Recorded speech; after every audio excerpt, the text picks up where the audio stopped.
So hello there and welcome to another episode of the DNF1 F1 podcast. I'm here once again, my name is Adam Burns, and joining me once again via the telephone is my co-host Courtney Pine. Courtney, how are you doing this evening? You good? Yeah, good evening, ladies and gents. I'm pretty good. Things are continuing to improve slowly but surely when it comes to the virus situation. But other than that, I could be worse, mate. So yeah, things have started to be picking up in the Formula One world now, Courtney, and obviously there's so much that we've got to talk about. Just a casual reminder to you guys, for those of you that follow us regularly, you would have known that last week we recorded an episode to discuss and debate why we felt the Sebastian Vettel Ferrari dream was ultimately unsuccessful. Of course, we talked about how that there was a potential that Vettel could win the Drivers' Championship this season in his final year at Ferrari. But if you haven't seen that episode, I definitely recommend that you check it out on our YouTube channel or on Spotify or whichever podcasting platform you do listen to us to. It's a really, really good in-depth episode on basically why we felt that Sebastian Vettel's Ferrari dream was not quite what it was hoping to be. So, definitely give it a listen and let us know what you think, of course. If you've got any contrasting thoughts or if there's anything that we missed out, do let us know. So moving on to this episode, I think, Courtney, it's time for us to go over what's in the F1 news.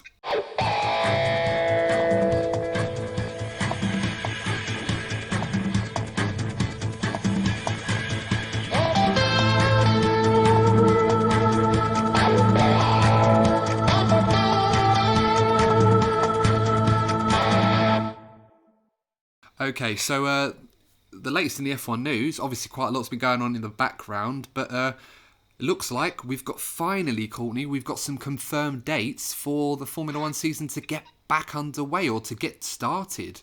It's been... We are getting there. We are slowly but surely, as I stated when you introduced me, we are slowly but surely getting there. You know, I've started a countdown on the DNF1 Instagram page. You know, we are recording on, Thursday the 4th? 4th of June, So come tomorrow, we'll be only 1 month away from the start of the new season, Adam. Yeah, it's really exciting stuff. It's been 3 months since we've talked about...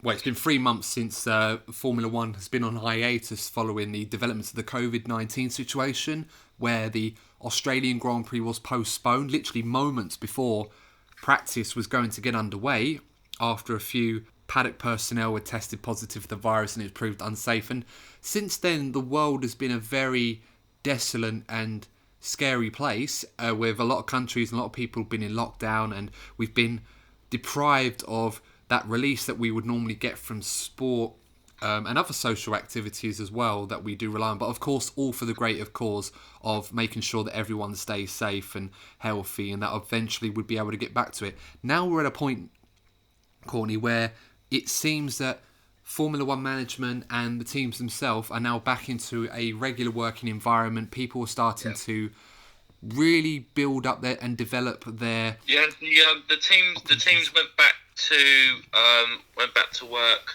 on Monday, I believe, a lot of the teams. That's right, yeah. And they're starting to develop their operations again to really get themselves ready for the races that look like, assuming that there aren't any complications in the build-up to this in the meantime, that they will be back underway. So just to give you a quick rundown if you haven't seen, guys, this is the current updated calendar. Now, there are only 8 races at this point in time that confirmed. More races are going to be confirmed in the coming weeks, but for the time being, I'm just going to run through some of the races that are confirmed at this point in time. So, the Formula 1 season for 2020 is going to get underway in Austria, in Spielberg, on the 3rd of July, that weekend, 3rd to 5th of July, and it will also return to the same venue on the 10th and 12th July, so the weekend after that. So you've got back-to-back races in Australia.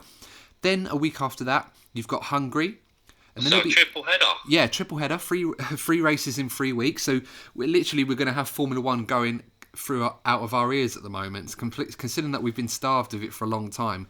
Sorry to interrupt quickly, Adam. I just want to go on a quick tangent.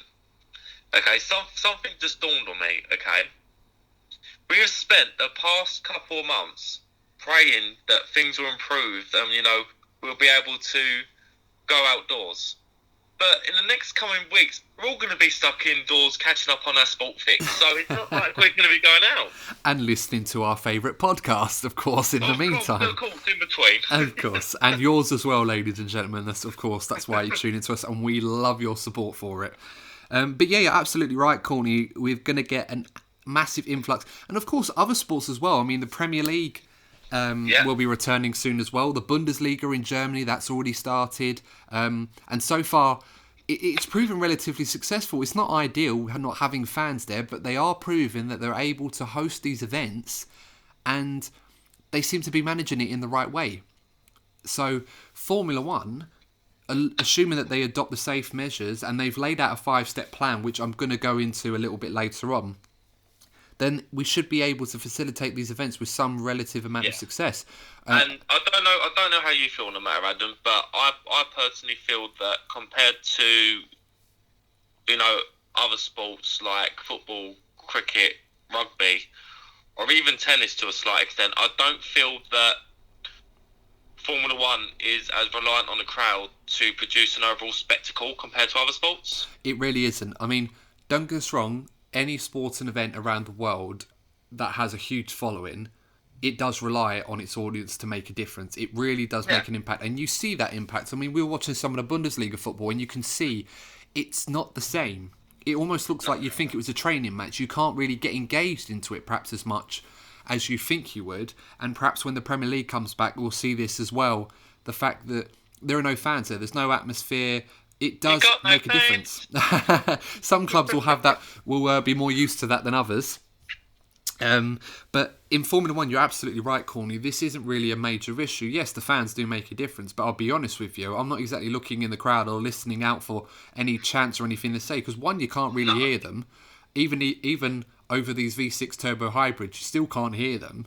And you're mostly focused on the race at hand. So yeah, you're right. I don't feel that Formula One is really going to suffer as much, except for if Lewis Hamilton wins, and thanks to the best fans, and they're not there, but No, thank you to my virtual fans. I would really rate Lewis if he did that, just for banter. If the first race he wins, so if he wins a race, you never know, but if he wins the first race, and thanks to fans, best fans out there, it would be quite funny. But I'm sure Formula One have something up their sleeves to try and mitigate that null effect of not having any fans around. As sad as it will be, the priority has to be to get the races underway. And this was something they was prepared to do back in a couple of months ago when they tried to get the Bahrain race underway, which eventually got postponed as well. So this is so they had a plan. And talking of Bahrain, I feel that the absence of the crowd would be more noticeable during the European season. Compared to races like Abu Dhabi, for example, where the race is more about, the glitz and the glamour rather than the crowd. Yeah, there are always a few exceptions to some races outside of Europe, and you're very right to say that the European fans definitely make up, in terms of the proportion of fans that flux to these circuits, the European fans come in their droves everywhere you go, and it's great to see. And those will be the ones that will be missed the most. Of course, there are a few exceptions, like the Circuit of Americas and the Japanese Grand Prix in Suzuka, which is always packed. The Japanese fans are some of the most passionate and dedicated fans in the world, and I love seeing the hat designs every year. They always manage to have these like intricate F1 cars on their heads, and to be honest, I'm actually jealous I don't have one. Well, Courtney, I think I can put that on a bucket list to go to Suzuka one time. We'll go on a trip. Yeah. And just to go there and get that. All I want, Adam, I just want to have one day in my life where I can have an MP44 on my head. That's all I want. I think it'd probably be better to have one of those ones rather than an actual one. That might cause a bit of a headache for you. But you did say to me that the MP44 is as a toaster. So there you go, I'll be fine. Yeah, I'm prone to exaggeration a little bit with my metaphors, but in a way that Jeremy Clarkson was, when he just goes, the best car in the world, stuff like that. It was in 1988, to be fair. Yeah, that's true, it was at the time. But so moving along, obviously, we go off on a tangent all the time here. But so the other races on this calendar, after Hungary on the 17th to 19th July, is you've got a double header again at Silverstone, back-to-back, end of July, and first week in August. You've got the Spanish Grand Prix a week later, mid-August, and then there's another 2-week break where you've got Belgium and Italy back-to-back, rounding off until the first week of September. So the important point here is, Courtney, is that I've seen quite a lot of stories floating around since the coronavirus was starting to have an impact in Formula One, that the minimum number of races needs to be completed to honour a Formula One season as not, to rule it as legitimate is the right phrase. As 8 races rather than an exhibition. Exactly, is 8 races. Yeah. Now, of course, that may just be a coincidence why they've named 8 races, but I feel like as a trial period, the way that coronavirus is being handled in Europe at the moment, which is actually relatively good in a lot of European countries. I mean, I know in the UK it's not as great, but it's getting better, and we're not going to be talking about that too much because there's so much to discuss and unpick from that, and this is not the podcast for that. So no, we're gonna focus on cars. Yeah. We'll keep it. We'll save the politics for another time. But guys, of course, if you want us to talk about other topics or anything off tangent as a separate podcast, then do let us know in the comments if you'd like to hear that. We've got some interesting friends who we can definitely bring on to give a more in-depth, rounded take, which I would find very entertaining, and I'm sure that was something we'll consider to do in the future. But love it! I'd love it. I'm almost a bit intimidated by the prospect of what we've actually potentially unleashed here, but profound statements everywhere. Yeah, but I digress. So we've got those first 8 races, and of course more will be confirmed in the coming weeks. As we said about the calendar, whether we're going to have the European races, then of course the Asian, the American races, etc. As we mentioned in a previous episode, this is the plan. And with that, Formula One on their website have published a 5-step program, or 5-step plan, if you like, that they are going to put into place to adopt safe races. So if you indulge with me in this one, I'm just going to go through what each of these 5 points are before we discuss. So the first of which is ongoing testing. Now that's working with certified and recognised private testing partners. There will be regular testing of all Formula One personnel travelling to an event. Number 2 will be closed events. As we've mentioned, events are currently not expected to open to spectators, guests or partners, with only essential personnel allowed access. Now this is something that's going to be reviewed as the season goes on. Perhaps some of the later races or latter races in the season may allow some fans to safely be able to attend. But of course for the first 8 races that's definitely not going to happen. So point number 3, minimal personnel, kind of goes on what we've mentioned in points 1 and 2, where there will be a significant reduction in the personnel travelling to events, not only by teams, but also by the FIA suppliers and F1 itself. Number 4, isolated travel. Now this is an important one. Personnel will travel in an isolated manner using chartered flights as much as possible and private transfers between venues, hotels and airports to ensure a restricted bubble. And number 5, social distancing measures and procedures will be put in place at all times, with pre- and post-race ceremonies being altered as a result. Now, I think, Courtney, we've already talked about 1 and 2, the ongoing testing being conducted in football, as we've already seen. So, you can see how that's being effective and why that's actually important, to make sure you keep as many people safe as possible and mitigate any risks as such. And in their case, it seems to be working. So for Formula One to adopt something similar, I think is a very good idea. Closed events, we've already talked about that, with no one there other than paddock personnel only. And I don't know if that's going to include media. It might be a few exceptions, but again, under certain circumstances which we don't know. That will be the thing I'll probably, on a personal note, I'll find the most surreal. It's because there's usually such a, when you're watching the build up to the race, there's you have that hustle and bustle, don't you? It's almost a part of the event, seeing the chaos, and everyone just wants everything to be perfect, and you can see it's organised chaos, I think is the best way to describe it. Yeah. And you won't see it, and it'll be quite, that'll be a surreal moment when it first happened in Austria. I mean, we will see if there is a media presence there. Now, of course, we're nowhere near big enough to be even close to being acknowledged or considered to be any relevant media personnel that should be going to these events. I imagine there will be some, because they're going to need a media presence there of some sort. How they manage that, I'm not sure. I remember seeing in Australia where they were trying to social distance from the drivers, but the media personnel were all clustered in together. So it kind of defeated the objective amongst themselves. And particularly, during the heat of the moment, if there's like a big championship changing crash, you don't think the media are not going to be like trying to run up to the races as they come back into the paddock? Well, I think those things are probably going to be banned and prohibited for a start. So it may just be restricted to pre- and post-race interviews at the chosen ceremonies or the arranged times that they have at practice, and then perhaps the post-race. I don't think you're going to have scenarios where, as you've mentioned, let's say two drivers crash and all of a sudden one of them is out the back and they're interviewing them afterwards. I don't know, but it just seems like those things are going to be prohibited for the time being, because of course the last thing you want to do is someone major having a big incident in a critical moment in the championship, and then they're absolutely swarmed by media personnel to get the latest information or the latest perspectives. They're gonna, I imagine they're going to avoid that, and it makes sense to do that. Isolated travel as well. So in the news, there's been quite a lot of difficulties in travelling to certain venues, most notably home to us, the Silverstone Grand Prix, the British Grand Prix in Silverstone.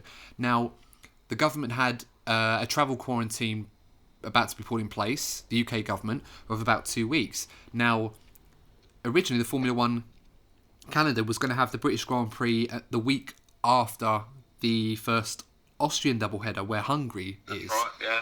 They've had to push that back, and Boris Johnson and the Conservative government in the UK have now granted them special permission to be able to do that. And control, and obviously in a controlled manner to allow that to partake, but obviously within a time frame that's suitable to have the double header. So hence why that race has been pushed back, and it's been able to comply to that. So I think it's great to see that they've been able to come to a compromise. I'm sure all the eyes are going to be watching on both sides to make sure that this is managed as best as possible, because the UK is a very delicate situation where, say what you want to say about the handling of the COVID-19 situation by the respective authorities, that's not something that we're going to offer our opinions on. But the statistics clearly show that the UK has had more deaths and cases of COVID-19 than almost everybody, with the exception of the US. And that's just chucking a statistic. That's a fact. That's not like a debatable statistic. So eyes are going to be watching on the Formula 1 paddock and the UK government to make sure that all the personnel that are going to be travelling to Silverstone for this 2 week period, and again, this will be limited to a few teams, but everybody's going to be travelling to and from. So it's not just going to be teams like Ferrari and Haas in particular. Everybody's going to be included in this to make sure that there aren't a massive influx or a catalyst of cases which trigger not necessarily a second wave, but puts the UK public at risk of getting infected and such. And obviously we've seen how effective this virus has been at being spread, not just here but around the world as well. So there's going to be a lot of eyes and a lot of attention to detail in ensuring that the authorities and Formula 1 management are able to handle this situation as delicately and as well as possible. So a lot of pressure, but there's always going to be that trade-off. To have the races here, the last thing Formula 1 are going to want, and we've mentioned this in previous episodes about them living in their own world, is to be seen as a catalyst for creating more cases of COVID-19. Because you could argue, and we mentioned... That's what it is, isn't it? The term super spreaders is what springs to mind. Absolutely. And we mentioned this in the episode a couple of months ago regarding the Australian Grand Prix, that whilst F1 were trying to get that race to go ahead, the fact that people were being infected showed that there was going to be the risk that F1 was going to be seen as a catalyst or a super spreader, as you mentioned, of spreading that virus in Australia, and obviously to fans and media personnel that were travelling all over the world that were going to go back to their homes, wherever they lived, whenever that may be. And it just created a very difficult situation to be in, as Formula 1 are going to want to avoid that, because obviously if it becomes a problem, it's going to jeopardise the rest of the season and obviously what follows after that. Considering the amount of work and effort that's been put in, the last thing they want to do is put a spanner in the works, pun intended. The only issue when it came to the cancellation of the Australian Grand Prix was the timing of it. Like I'm open that are they doing Are they filming the season again? You know, for the documentary on is it Netflix? Yeah, it's on Or Netflix. Drive to isn't it? Survive. Are they doing it again for this season? I don't know. I know they had signed up for another season of it to their current deal, but I'm not sure. I think given this the situation we're in, I wouldn't be surprised at all, and I'm pretty confident that they're probably going to miss it for a year and then review next season, because the access that Netflix in particular require to produce these episodes and the content for these episodes, despite having selective editing methods for what they do show on that show, and that's another thing for another day, they need that very close access to the drivers, team personnel, etc., throughout the race weekend and the season. They're just not going to be able to have that. It's not even up for a debate. So I don't feel that Yeah, that is a bit of a shame, because I think that seeing again more organised chaos in a build up to that moment where they cancelled it just before practice, I would love to have seen the fallout to that. I'd love to. It'd be great entertainment. I'm sure it would. I mean, I'm sure a lot of fans of Drive to Survive will probably be thinking, well, I just want to follow Gunther Steiner for a season, really, and just call it the Gunther show. And it'd probably just as popular as he's been the main attraction the last couple of years, Gunther Steiner, the Haas team principal in particular. But as interesting as it would be to see, I would be very, very surprised if we saw a season 3 of Drive to Survive this year. Most likely it'll probably come back, but you never know. I mean, a lot of things can change in a short space of time, so we'll have to wait and see on that one, but I'd be surprised if they did. So I think the question remains that we probably do need to address. We've just talked about obviously what's going to be happening, what's planning, but I'm going to put a question to you, Courtney. Do you feel that now is an appropriate time for Formula One to return? Do you feel that first of all, is it safe? Is it appropriate to return back in the way that football has? And do you feel that Formula One are taking the necessary precautions, or better still, can they manage this effectively without creating a potential catalyst for new coronavirus cases in the coming months? What do you think? So I think in terms of timing, I think it's the perfect time. Fingers crossed, the situation is improving worldwide. I know the situation is worsening in South America, but in terms of the Asias and Europe, the situation is improving, and we've got to try to get back to some kind of normality sooner rather than later for various reasons. So I think this, bringing back live sport is a good indicator that we're heading in the right direction, and it gives the everyday people like myself and you, Adam, a bit of a lift, and it's important. People need that right now, so I think it's great that they're doing it.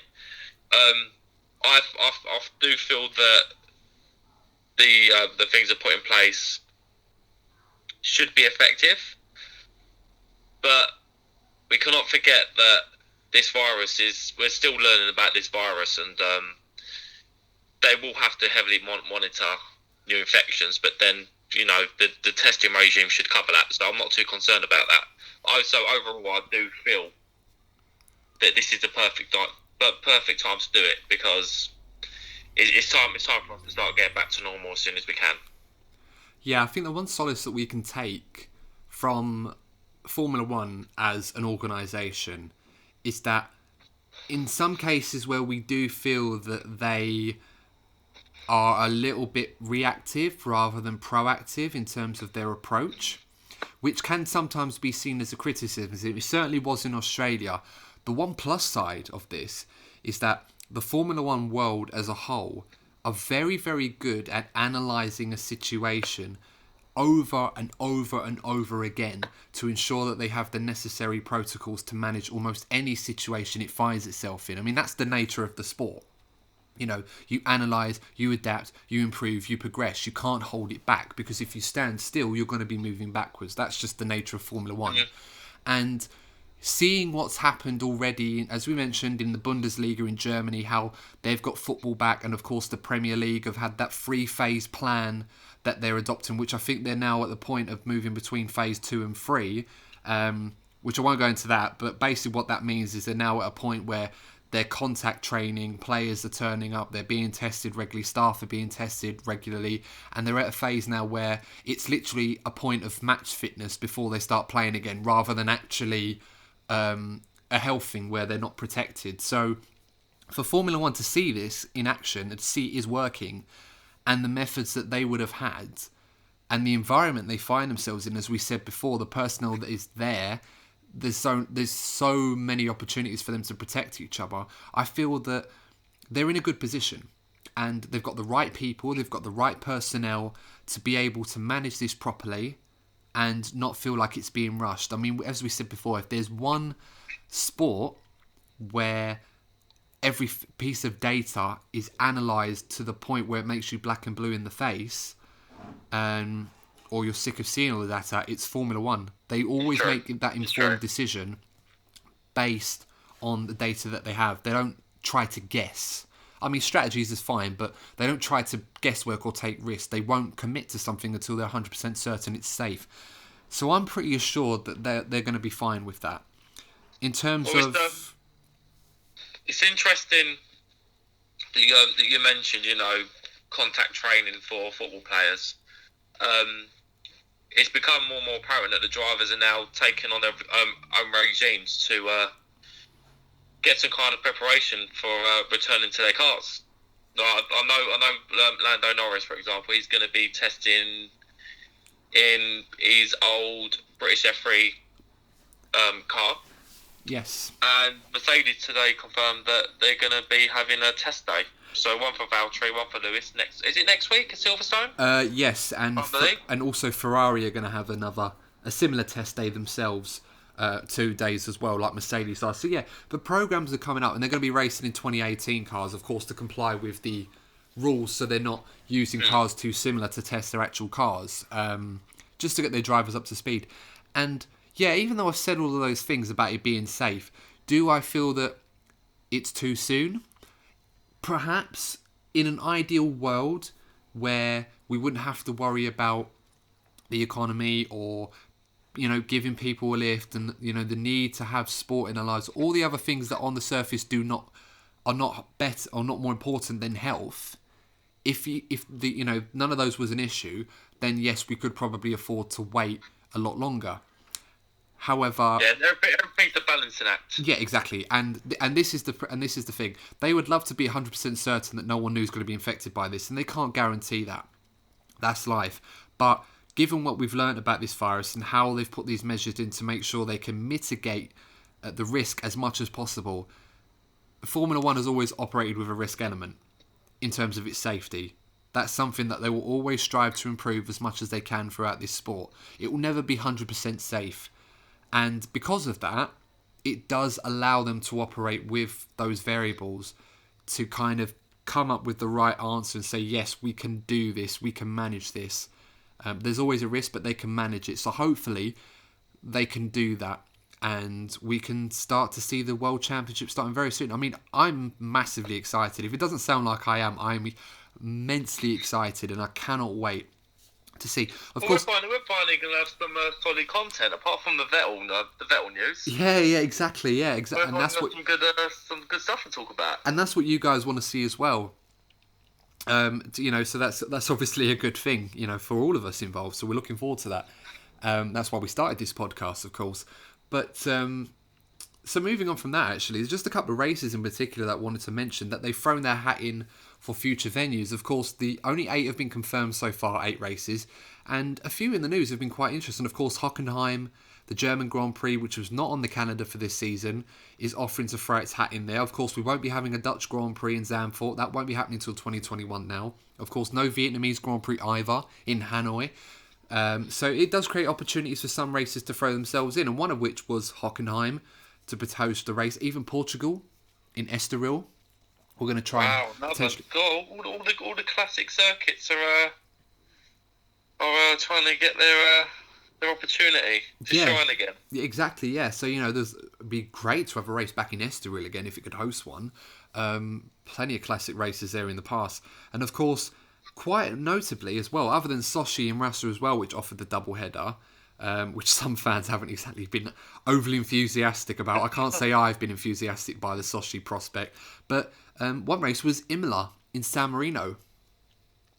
Now, Formula One hasn't had a race in San Marino since 2005, I believe. 2005, yeah, 2005. Wasn't that when Alonso managed to keep Schumacher behind, if I remember rightly? Yes, 2006 actually, I should say. Sorry. Yeah. No, you're absolutely right. 2006. Yeah, I haven't had a race there since then. That legendary race, as you said, Alonso kept Schumacher behind in the final stint. And if you haven't seen it, I definitely recommend it. It's one of the best pieces of defensive driving you can ever watch from Fernando Alonso. And of course, the duel between them two really epitomised their battle for that season. It was one of the best championship fights I'd ever seen. And it was a real changing of the guard moment between those two, from Alonso taking the baton away from the all-time legend that is Michael Schumacher. And I don't even need to go into how significant that was. You just name the names and you can feel how titanic that was. Imola's always been a legendary circuit for good and for bad reasons as well. But it's a circuit that loads of fans of Formula One, diehard fans of Formula One, have really enjoyed in the past years. And I, for one, would love to see a return to this to the Formula One calendar for Imola. Whether that happens or not, I don't know. I've been hearing rumours about them throwing themselves into the hat to be chosen. Likelihood is it probably won't, but you never know. Yeah, because it depends. It depends if Formula One stick with their continent plans. Yes, exactly. And this is why I felt that they've named 8 rounds for Europe. I wouldn't be surprised if they didn't name any more. But of course, it's meant to be a 22 race calendar this season. Whether they get 22 races in, I don't know. I feel like the target is going to be 17 to 18. And over a 3-month period between July and September, they've got 8 races. So any mathematicians will know there's another 3 months after that. So I imagine perhaps another 8 or 9 races, perhaps. So, yeah, I don't think you were going to be expecting to see any shocks like San Marino. As fun as it might be, Hockenheim is realistic, perhaps. Possibly. You know, a double race at Sochi, not a popular choice, but definitely not one that can be ruled out, of course. Do you know, it would be nice to see some European races in September and October where the weather would be more likely to be changeable. Well, Spain in August is going to be an absolute scorcher, because Spain is usually a lot. The Spanish Grand Prix would happen normally around May in the Formula One season. The fact that it's happening in August is going to be a very difficult one, a track that's quite abrasive on the tyres, the test circuit for the Formula One teams. And obviously the last time we saw them was at Barcelona, so that is going to be a fresh challenge. And I think in the coming episodes we'll talk a bit more about who we feel might have the advantage at some of these circuits under this revised calendar, because we have to remember, just because we're having these races, don't assume that the pecking order from testing is going to be the same as it will be in these races. There's a lot of varying conditions where a lot of these Grand Prix are going to be taking part in times where they're going to be different to what they would have been in the original Formula One calendar.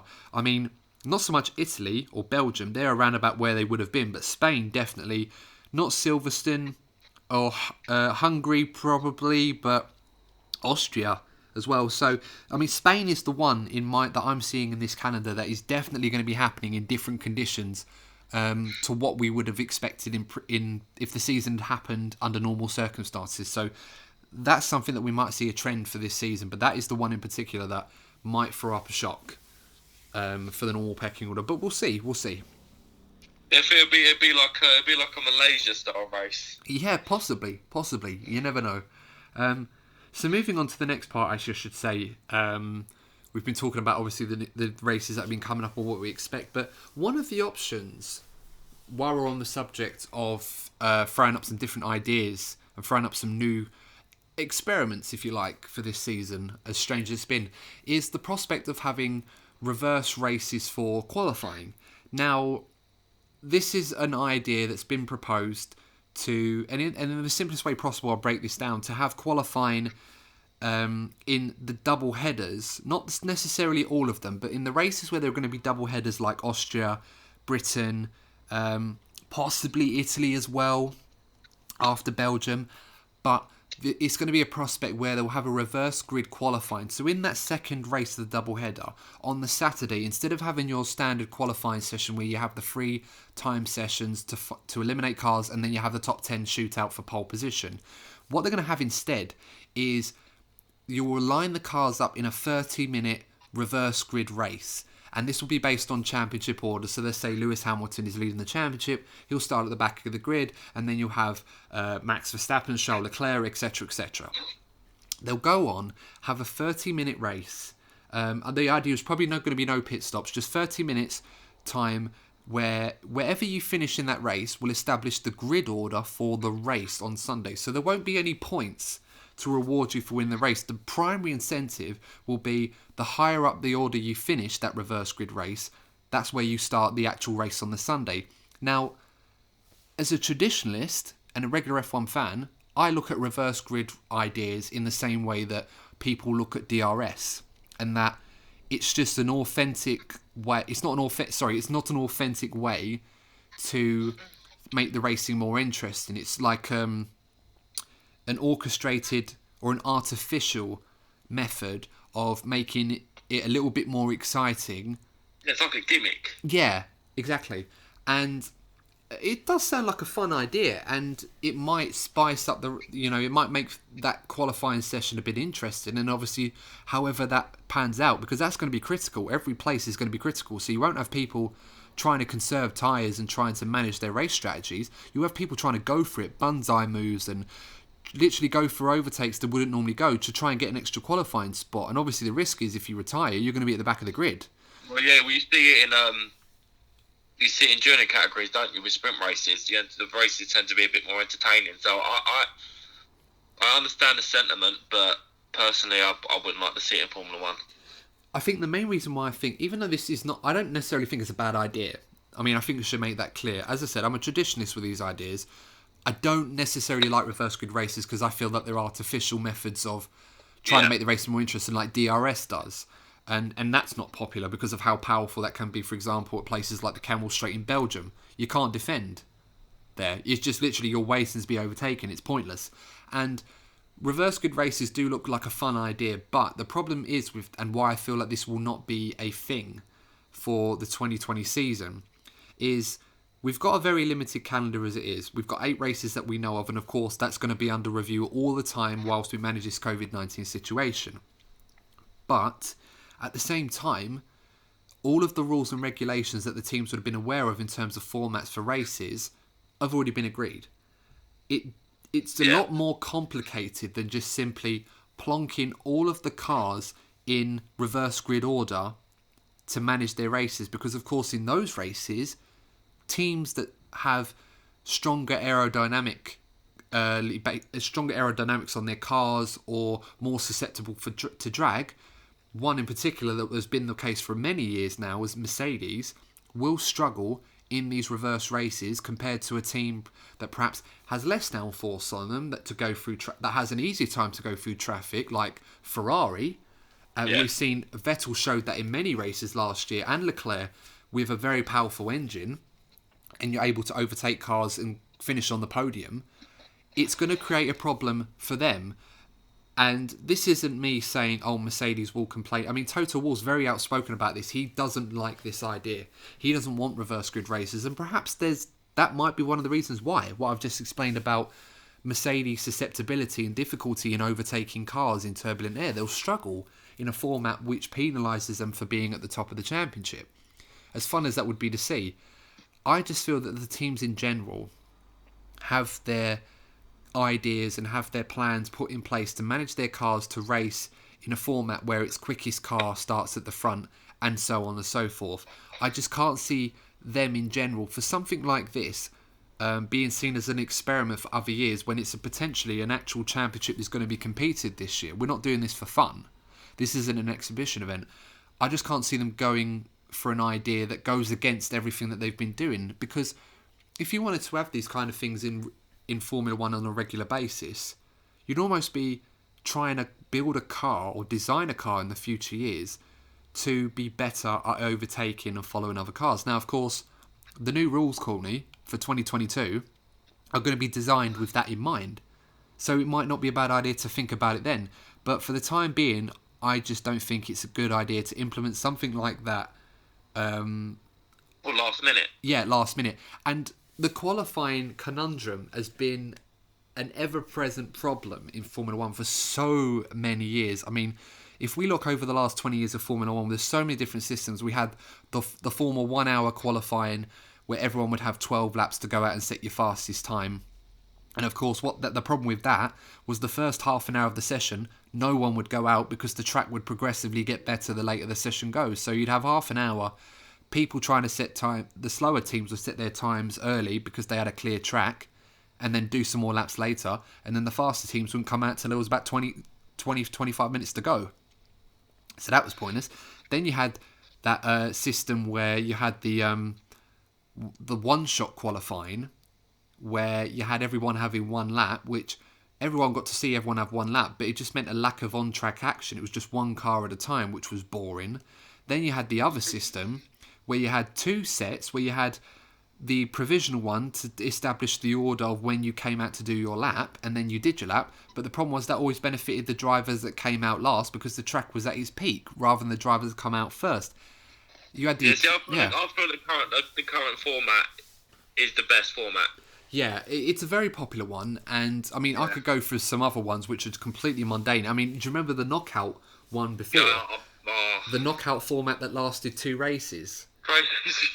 That was dreadful. For those of you that don't know, a couple of years ago, Bernie Ecclestone at the last minute approved this new knockout form of qualifying, where you'd have a time limit to set your time, and after about every 90 seconds, I believe it was, Courtney, the slowest car would be eliminated. And then what that meant was, if you were about to do an out lap and then your flying lap, you couldn't finish your flying lap if the time ran out. It was at that point where you were in the order. If you were the slowest car at that point, you're out, regardless of what. If you were on a lap to do pole, it wouldn't have counted. So you ended up in a situation with about 6-7 minutes to the end. Nobody had enough time in the certain position to go out and do a lap, and I think it was 4 minutes to the end. Nico Rosberg didn't feel the need to go out and do another time because the only other person to beat was Lewis Hamilton, and he wouldn't have enough time to do his lap. So it was a complete ridiculous suggestion, and it ended up completely. I mean, some people have said it could work. No. I'm not one of them. No. I'm very much against the idea, and I feel that Formula One tries to spice up the racing by worrying about qualifying. They never really look at the race itself because they're very much against the idea of messing with the purity of a Sunday race. And I'm fine with that. But I don't understand why their main focus for so many years, the last 2 decades in particular, to improve racing has been around qualifying, rather than focus on what they have been with the cars. I know we kind of touched on it briefly, but I would like to see sprint races. I would like to see them. It's a nice idea, and it's something that works well in the Formula 2 and Formula 3 races. Yeah. But as again, maybe I'm old-fashioned, or people put in the comments, okay, boomer, I don't know. But I'm one of those people, I don't like to mess with the race itself. I feel like the Sunday race should be fine. Just leave it as it is. Because I feel that if you was to bring in, say for example, if you was to bring in a sprint race, it was just an idea. But if you was to bring in a sprint race, you'd have to consider the reward for it. I wouldn't want it to have I wouldn't want it to have a big effect on the championship itself. I would like it to be almost like an exhibition. Yeah. If that makes sense. I wouldn't want it to have like a major impact on the championship, because you're right. I do like to see myself as a bit of a purist myself, and I do like the current Sunday race format. I think it's very important to leave that as it is. I just feel that if you wanted to try and change things so much to improve the racing, I feel like the current format that we have has been tried and tested and been experimented, and they haven't come up with a system that's been proven to be better. If anything, suggestions for qualifying that they've tried to implement have just completely blown up in their face in the most dramatic fashion. So I feel like they just need to leave that alone and focus on improving the cars, make them better for racing. And I think if you can do that, you'll have a better show. And let's not forget, Courtney, the second half of last season was brilliant to watch. Compared to how bad... I mean, we had the French Grand Prix last season, which was one of the most boring races I'd seen in my life. There was a point, even for me, where part of me felt like I can't be asked to watch this. The only reason why I'm watching the end of it is because I'm a hardcore Formula 1 fan. But even then, I'm like, oh wow, this is dreary. Like, there literally was no action. Of course, obviously, what happened in the final lap between Raikkonen, Ricciardo, Norris, and Sainz. Other than that, there was literally nothing else going on for the rest of the race. But isn't that a prime example of like why we like, well, one of the reasons why we're doing this then is to sell Formula 1, and I've always felt that with Formula 1, you can think that a race is going to be boring, and all of a sudden, bang, out of nowhere. I mean, look at Germany last year. Yeah. That, and that kind of epitomised how crazy the end of the season was. Even though Lewis Hamilton had the championship wrapped up from as early as Canada last season, in some regards, there was so much about it. Yeah, there was so much about it that we really enjoyed. So, no, I mean, he'd won, what was it? Mercedes had won 7 or 8 out of the first 9-10 races. Yeah. And Lewis had won 6 of them. And Bottas, despite his strong start in Australia, was never really able to keep that going. And then he just fell back into the Mercedes number 2 wingman role, if you like, which, it wasn't really apparent that often, but you could clearly see that Hamilton was in a league of his own and there was no one that could catch him. It was, of course, they talked about the idea of Leclerc and Verstappen, but they didn't have the machinery to do it. Leclerc certainly didn't have the machinery, so you had to pick and choose your battles to watch elsewhere at the end of that season. But, of course, we want the racing to be interesting, but we don't want them to try things that aren't proven and are sort of last-minute thoughts, I think, with much respect. I mean, reverse races have been thrown as an idea for a long time, but it's had so much opposition and support in both ways. It's been, such a risky... I just don't feel like you're ever going to sell people on it in the way that the current qualifying format is, and I'm happy with it. And I feel like... Yeah, but, if it ain't broke, don't try to fix it. Exactly. So, yeah, I mean, it might be fun to see, but I just don't think it's something that we would enjoy after a few races of doing that. Especially when it's for qualifying as well, because obviously it impacts race. But, that's my opinion. If you guys have a different opinion, let me know what you think in the comments. Let us know if you think they should have reverse races for qualifying in the double headers, or if they just stick to the more traditional format that we know and love. So, moving on to the last few little bits. Now, of course, one of the major talking points that we haven't really focused on since it's happened is the news about the Williams team. Now, over a week ago, the Williams team had announced that they were suffering pre-tax losses of £13 million for the year. Now, that's a big deal in Formula 1. Quite a bad thing to happen. And a team as big as Williams, to hear them say that they were strongly considering selling a portion of their team or all of it to an external buyer is quite worrying and very sad for Formula 1 fans that know Williams, that have contributed so much to the sport. The second most successful team in the sport, behind Ferrari, believe it or not. To hear them talk about their financial struggles, which we've known about for a long time, the decline that Williams themselves have faced, it's quite worrying for them and their future. And it's something we need to talk about in a future episode, why Williams have declined so much since the last World Championship they've had. Yeah. I mean, this is a team who, as we said, the second most successful team in the sport behind Ferrari. And obviously Lotus as well were up there with them as well. And they haven't won a championship since 1997 when Jacques Villeneuve won for them, when they did the double that season against Schumacher and Ferrari. Since then, there's been so many changes and so many loss of personnel and money and etc., that we'll go into that's really contributed to their downfall. Of course, they had periods where they were at the top, of course, in 2003. Very unfortunate not to win a world championship that season. They had 2014 and 15 where they were very strong against Mercedes, but again, it fell away. For a team that have struggled the last couple of years with money, and of course, the issues they had in testing last season where it wasn't until day 3 where they got a car out because the car wasn't ready and they lost key personnel as a result of that. And how bad the car was performance-wise compared to everybody else in the field. The fact that this season, Courtney, they've made strides to improve and they look competitive again. Not Well, let's necessarily hope at the they front, are. Let's hope they are come the new season because they need it. but they don't look like the stragglers at the back of the field. They may be at the No. back, but they're certainly there to compete. They're not going to be having a race between Russell and Kubica last season. Like, Russell's definitely going to have a car that he'll be able to showcase more of his undoubted ability. That we're all dying to see what he can do. And of course, Nicola Latifi, runner-up in F2 last season, we're keen to see how he's going to do. For a team like Williams, their history and reputation precedes them as an organisation. One of the oldest teams in Formula One, of course, Frank Williams, the owner and founder of the team, run now by his daughter, who is doing the best she can, but the writing's on the wall for Williams, and I worry, and I really do hope, and this also comes in with the news that they've now terminated their title partnership with Rocket as well, so they're looking for a new title sponsor as well.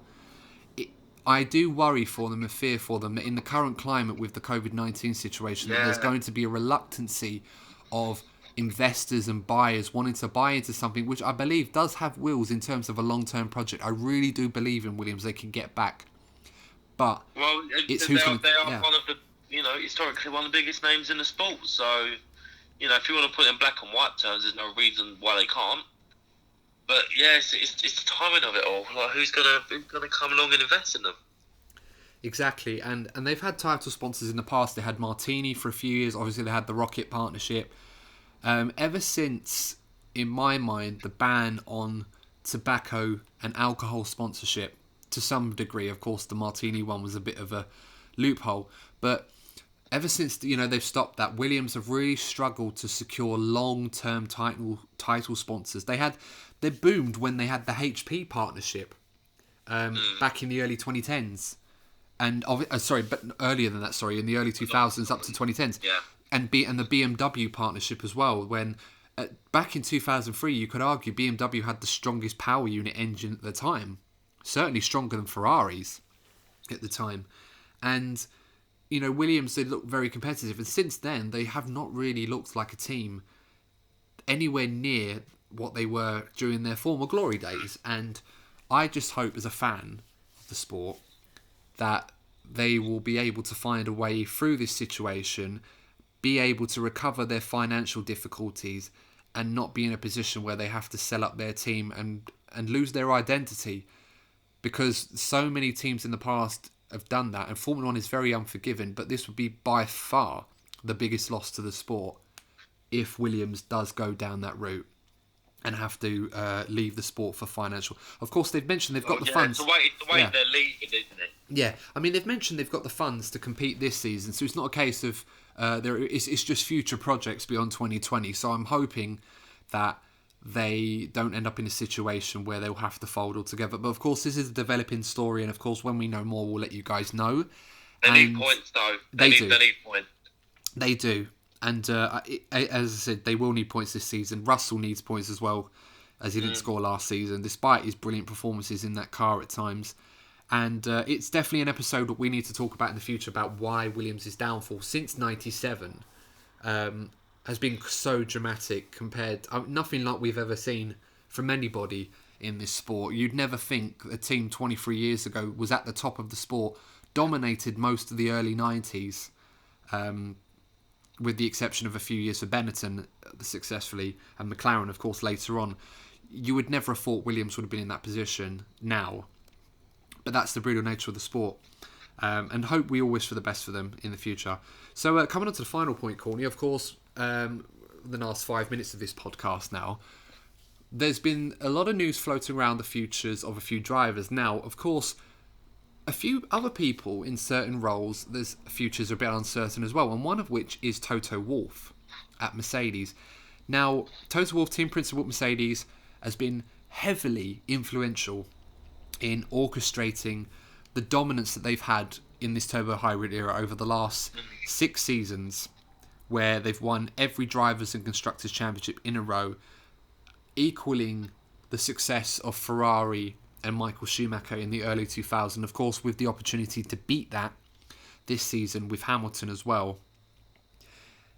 Toto Wolff in particular has been lined up for many opportunities and many roles within the FIA, which obviously he's talked about and shown some interest, but he feels that his allegiances and responsibilities in the sport, unlike Ross Brawn's, who moved into those FIA roles, of course, would rather work with his team as a team principal. Now, the reason why we talk about his future is Mercedes' future is definitely very much linked to the future of their current projects and what makes them strong. One of which is Toto Wolff. The other one is Lewis Hamilton, whose contract is still yet for renewal, despite the changes going on in the paddock at the moment. Lewis Hamilton still hasn't signed. And I believe one of the big reasons why this may be the case, as much as the money issue as well, is what is Mercedes and Toto Wolff's future, respectively, going to look like in the next 3 or 4 years? And does Lewis Hamilton want to commit to something that may not have legs? And it's weird to talk about a team like Mercedes, who have dominated the sport in the way Red Bull had in the early 2010s, obviously better than that, Ferrari as well in the early 2000s as well, and many teams before them that have had equal legacies or equal eras of success, if you like. Toto Wolff. I think when teams have dominated any sport for such a long time, it's having a motivation to keep it going year after year after year. So they have to reevaluate things, don't they? They have to find new motivations, new limits to strive for, if that makes sense. You're right, yeah, and that is a big factor. I mean, some of the great drivers and great champions and teams have always strived to look for the next championship. Keep going and keep going. That's what makes these legends so great, is the fact that they're not satisfied with one. Some drivers are. Raikkonen's satisfied with one championship. Nico Rosberg won a championship and then retired. Sometimes that's enough for some people, and they don't have that mental strength, like Rosberg mentioned, to carry on, like a Lewis Hamilton does, by contrast. And in Toto Wolff's case, there's not much more he needs to do in this sport to really prove or cement his legacy as a team boss. He could almost have any job that he wants in the sport. And he's financially invested in Mercedes as well. He owns 30% of the Formula One team at Mercedes. He's the largest stakeholder within that. And obviously, as recently as April, he's purchased around 4 or 5% of shares worth in Aston Martin, and Lagana in the racing team that's going to be taken over from Racing Point in 2021. Now, these shares have been diluted to about just 1% now. I won't go into what that means because that's a bit boring accounting stuff that I know you guys aren't interested in. Nonetheless, there is a growing interest and influence in Racing Point, the Aston Martin program that has been forefronted by Lawrence Stroll and Otmar Safner and Andy Green at Racing Point, respectively. Now, with Toto Wolff, in your mind, Courtney, how do you see this? Do you feel that there's a chance that perhaps Toto Wolff might go to Aston Martin from Mercedes?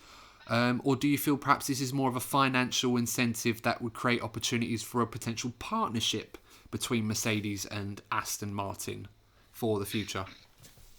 Yeah, even before you said it, I was going to go with the latter.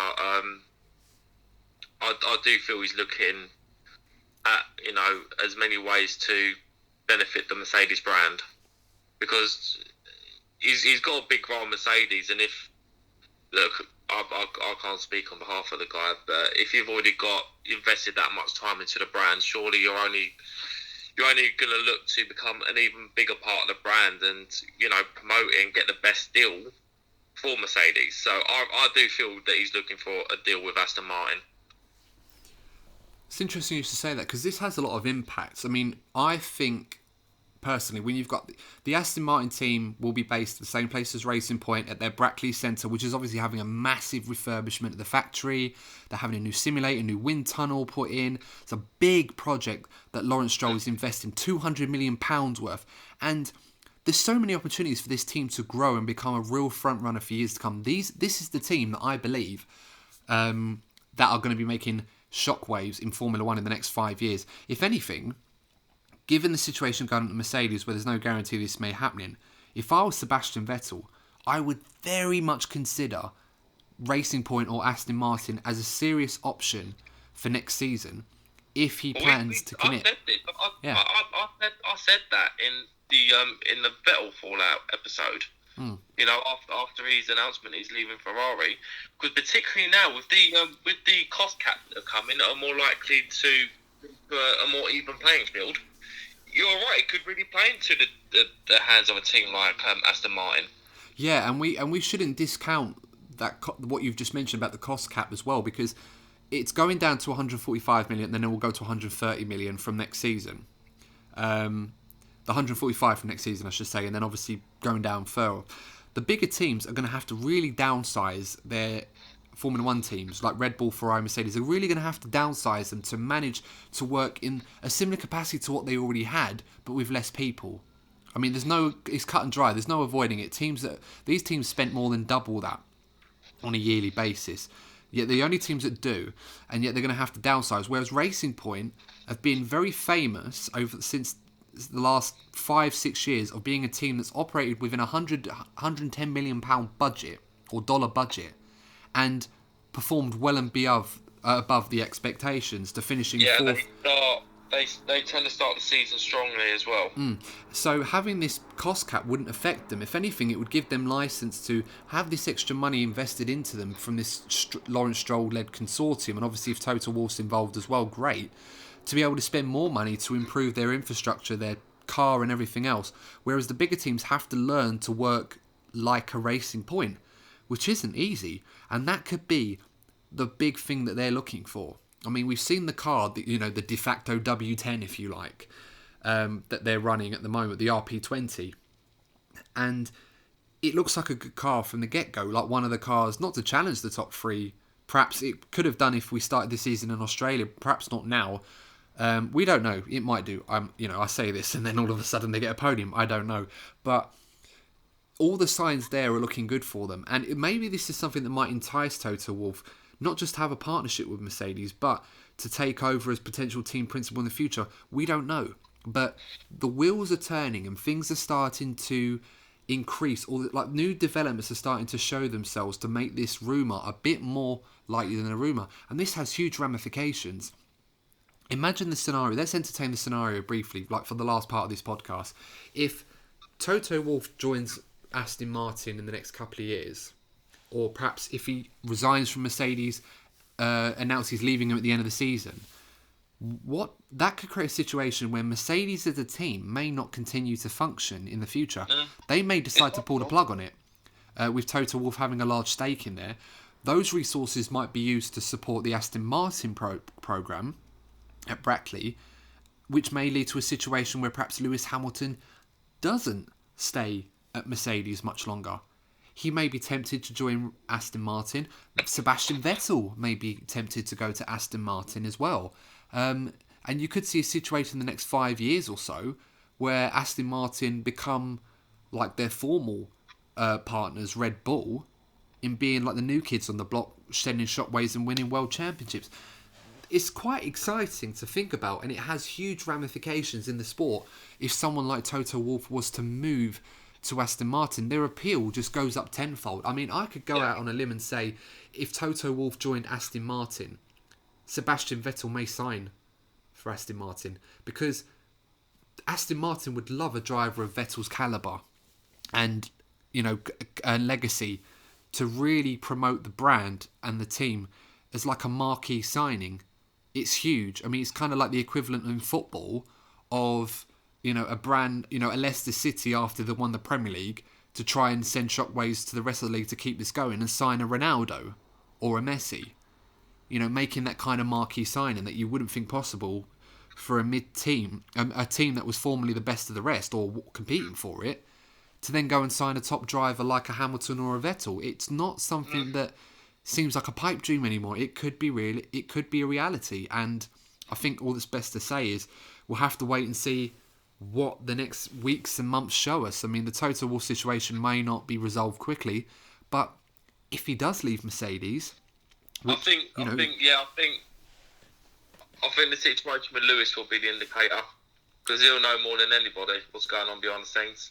And I feel like the Lewis Hamilton situation could very much be influenced by what happens with Toto Wolff, or vice versa. Exactly. You never know what private discussions they're having.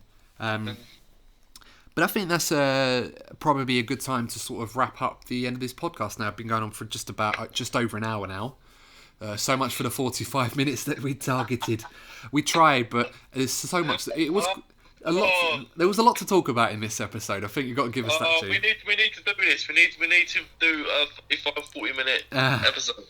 Yeah, we'll get there eventually. There was a lot to cover in this one. But guys, of course, as we mentioned before, obviously, follow us on Twitter, follow us on Instagram. The handles are going to be on the YouTube video, and of course, if you listen to us on Spotify or whichever podcasting platform you go on, the social media handle for Twitter and Instagram is DNF1_podcast.